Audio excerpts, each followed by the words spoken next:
আসসালামু আলাইকুম, আমার নাম মোহাম্মদ আব্দুর রহিম। আপনারা দেখছেন এয়ার এক্সপেরিমেন্ট। আজকের ভিডিওতে আমি একটি পোর্টেবল পাওয়ার সাপ্লাই বানিয়ে দেখাবো, যেটা দিয়ে আপনারা 4 ভোল্ট থেকে 40 ভোল্ট পর্যন্ত আউটপুট পাবেন এবং এটি দিয়ে মোটর, লাইট সহ নানা ধরনের ইলেকট্রনিক গ্যাজেট চালাতে পারবেন। আর দেরি না করে ভিডিওটি শুরু করা যাক। তো ভিডিও শুরুর আগে যারা আমার চ্যানেলটি এখনও পর্যন্ত সাবস্ক্রাইব করেননি তাদের কাছে একটাই অনুরোধ যে আমার চ্যানেলটি সাবস্ক্রাইব করুন। তো সর্বপ্রথম আমাদের এরকম একটি বুস্টার মডিউল লাগবে। এ ধরনের বুস্টার মডিউল আপনারা যে কোনো ইলেকট্রনিক মার্কেটে খুব সহজেই পেয়ে যাবেন। এ ধরনের বুস্টার মডিউল দিয়ে আপনারা 3.7 ভোল্ট থেকে 40 ভোল্ট পর্যন্ত খুব সহজে অনায়াসে পেয়ে যাবেন। তো এই বুস্টার মডিউলকে পাওয়ার দেওয়ার জন্য আমরা এখানে 5 ভোল্টের একটি চার্জিং সার্কিট ব্যবহার করব। এই চার্জিং সার্কিটকে আমরা বুস্টার মডিউলের ইনপুটের সাথে সোল্ডারিং করে দেব। এখানে আপনারা নেগেটিভ পজিটিভ খেয়াল রেখে সোল্ডারিং করে দেবেন।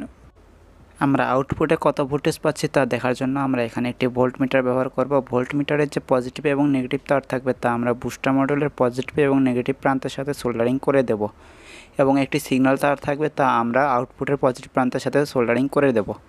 তো এখনও পর্যন্ত যারা আমার চ্যানেলটি সাবস্ক্রাইব করেনি তাদের কাছে একটা অনুরোধ যে আমার চ্যানেলটি সাবস্ক্রাইব করুন এবং যারা আগে থেকে করে রেখেছেন তাদেরকে অসংখ্য অসংখ্য ধন্যবাদ।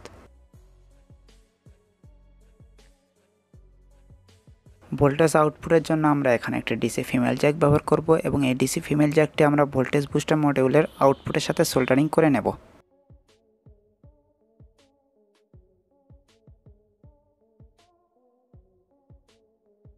আমরা যে এখানে 5 ভোল্টের চার্জারের বোর্ড ব্যবহার করছি, এখানে আমরা এসি লাইন সংযোগ দেব এবং এটির মাঝখানে একটি সুইচ ব্যবহার করব।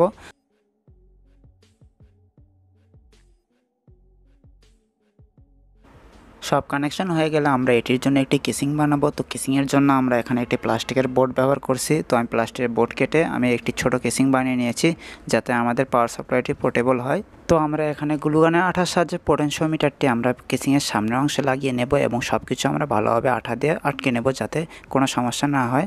তো আমি এগুলো তাড়াতাড়ি করে নিই এবং আপনারা আমার চ্যানেলটি সাবস্ক্রাইব করুন এবং এই ভিডিওটি লাইক করুন এবং আপনাদের বন্ধুদের কাছে এই ভিডিওটি শেয়ার করবেন।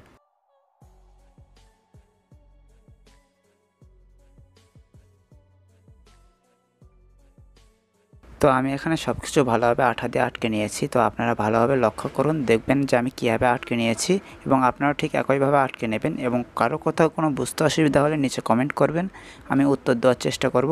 এখন আমরা যে কেসিংয়ের সামনের অংশে এবং উপরের অংশ আঠা দিয়ে লাগিয়ে নেব। আমাদের পোর্টেবল পাওয়ার সাপ্লাইটি তৈরি হয়েছে এবং দেখতে অনেক ছোট হয়েছে। তো এটি অন করার জন্য আমি এখানে পিছনে সুইচ রেখেছি। তো অন করা মাত্রই দেখুন ভোল্টমিটারে আলো এসেছে এবং ভোল্টেজ দেখাচ্ছে। তো এই ডিসি জ্যাকের মাধ্যমে আমরা এখানে ভোল্টেজ আউটপুট পাবো এবং পোটেনশিওমিটারের জন্য আমি এখানে ছিদ্র রেখেছি। এটা আপনারা ডানে বামে ঘুরিয়ে ভোল্টেজ কম বেশি করে নিতে পারবেন। এটি অ্যাডজাস্টেবল হয়ে আপনারা এখান থেকে আপনাদের ইচ্ছে মতো ভোল্টেজ নিতে পারবেন। তো এই পাওয়ার সাপ্লাইটি আপনারা 5 ভোল্ট থেকে 40 ভোল্ট পর্যন্ত আউটপুট পাবেন।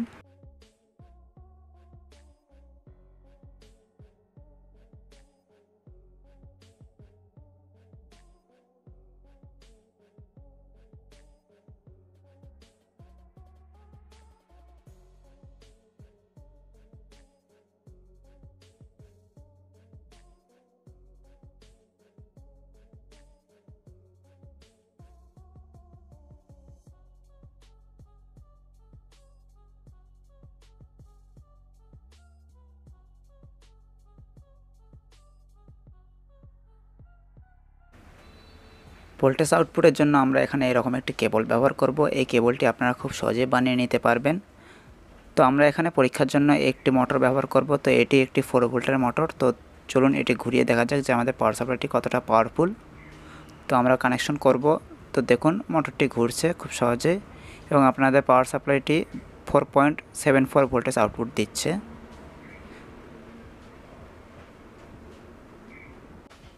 তো এখন আমরা একটি এলইডি লাইট জ্বালিয়ে দেখাবো। তো চলুন এলইডি লাইটটি জ্বালানো যাক।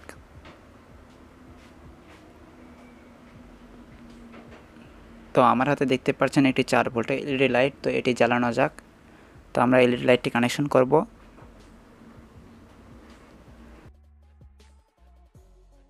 এখানে দেখতে পাচ্ছেন যে আপনারা এলইডি লাইটটি খুব ভালোভাবে জ্বলছে এবং ভোল্টমিটারে 3.3 ভোল্টেজ দেখাচ্ছে, কারণ আমাদের এলইডি লাইটটি প্রচুর পরিমাণ এম্পিয়ার টানে, তাই আমাদের এখানে ভোল্টেজ ড্রপ হচ্ছে।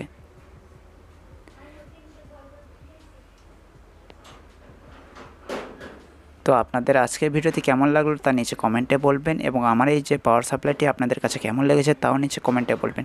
তো আজকে ভিডিও এইটুকুই। ভিডিওটি ভালো লাগলে অবশ্যই চ্যানেলটি সাবস্ক্রাইব করবেন, বন্ধুদের কাছে শেয়ার করবেন। তো দেখা হচ্ছে পরে কোনো ভিডিওতে। ভালো থাকবেন। আল্লাহ হাফেজ।